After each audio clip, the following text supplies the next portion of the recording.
Right, joining me now from the United Kingdom to discuss these lockdowns and the response from the British community is editor of Spiked Online, Brendan O'Neill. Brendan, thank you very much for your time. I know my viewers will have watched you many times on Andrew Bolt's program. Help us out here. We're watching what you're doing. I'm one of those who argue we should be doing it here. We're a little bit ahead of where you are now, so let's get in early. How's the response been in Britain, and is this too much too late, or are people taking it in their stride? The response so far is fairly muted. I think we'll have to wait a few days to find out exactly what people think about this. I have some concerns myself, and I think other people probably have concerns too. I think, obviously, serious measures need to be taken to combat this awful disease, which has caused in the UK around 350 deaths now, I think. So everyone agrees we need to fight this disease. But, these measures are quite severe. They are like France.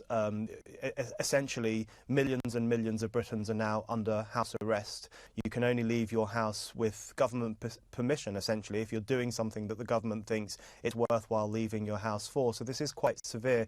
The thing I would say is that I do think we have to factor in the potential health consequences of a lockdown like this. And I think there could be psychological health consequences, fitness health consequences. I'm worried that older people in particular will become incredibly isolated through this process. And of course, there's the longer-term economic hit that the UK is absolutely going to take, the loss of jobs, the loss of income, and the future that holds out for people in this country too. So I think it's incredibly important that as we tackle this health crisis, we don't unwittingly create another health crisis. And I think Boris has got that foremost in his mind, and I think we need to talk about that a bit more openly. Yeah, look, the Prime Minister, I've been a bit critical because I think sometimes he looks like an unmade bed, and his resort to humour, which is part of his charm, part of his political success really, doesn't work in moments like this. But I think he's really lifted himself. I watched an address he gave to the nation today, and I think that was some of the strongest presentation of arguments I've seen anywhere in the world. He laid out what the problem is, why Britain needs to do what it's doing, and laid out then the response in detail. And I think in the end ended up where you'd want every leader to end up, giving us all some sense of hope. I might even have something to play where he just talks about, to put it simply, this is why we need to do what we do. Have a listen. To put it simply, if too many people become seriously unwell at one time, the NHS will be unable to handle it, meaning more people are likely to die, not just from coronavirus, but from other illnesses as well. So it's vital to slow the spread of the disease, because that is the way we reduce the number of people needing hospital treatment at any one time, so we can protect the NHS's ability to cope and save more lives.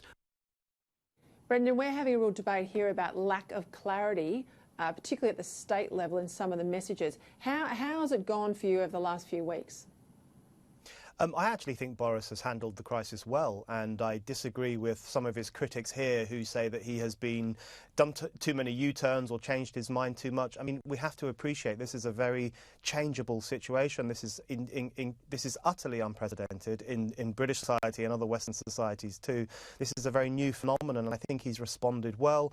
I think his statement last night to the nation was well aimed, and it was very coherent, and it was very clear. And I think the key thing for me is that Boris clearly is incredibly reluctant to do this. He recognises the importance of freedom and the importance of economic security. The great irony, of course, is that many of his critics, particularly on the political opposition, have spent the past few months telling us that the Boris government is this almost far-right fascistic government, and now they are at the forefront, in fact, of egging him on to take more and more extreme authoritarian measures. And that's the great irony in this country, that Boris's critics, particularly on the left, are the ones who are most enthusiastic about this pretty severe clampdown, whereas Boris, at least to his credit, is very dispirited about having to do this and is saying to the nation, look, I know we really love our freedom, but please make a few sacrifices for the next few weeks.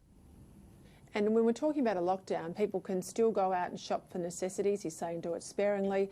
You can still go out there. He's saying one form of exercise, quite prescriptive per day, medical services and work if you absolutely have to.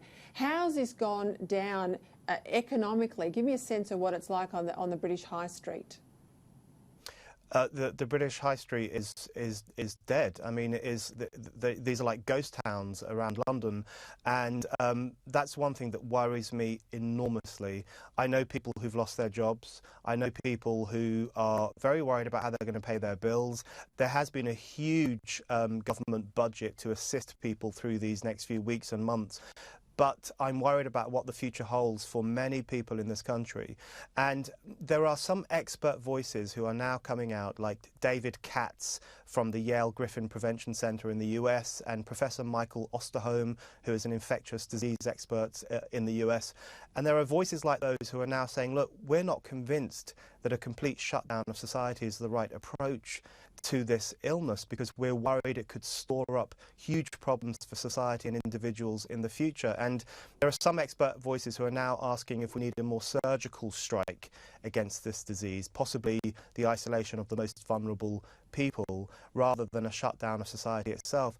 These are incredibly difficult questions. I don't think anyone knows the right way ahead. I think what Boris has got working to his favour at the moment is that he is very sensitive to the need to tackle this disease and very sensitive to the need to keep society going, so that hopefully in a few months' time we can return to something like normal. And look, when we're through this, which we'll come out the other side, I think the debates about whether you have a broad lockdown or whether you have surgical strikes, these will be the debates we all have, economies around the world will have.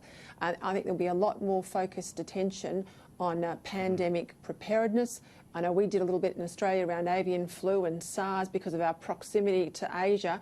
We can see now this goes global so quickly.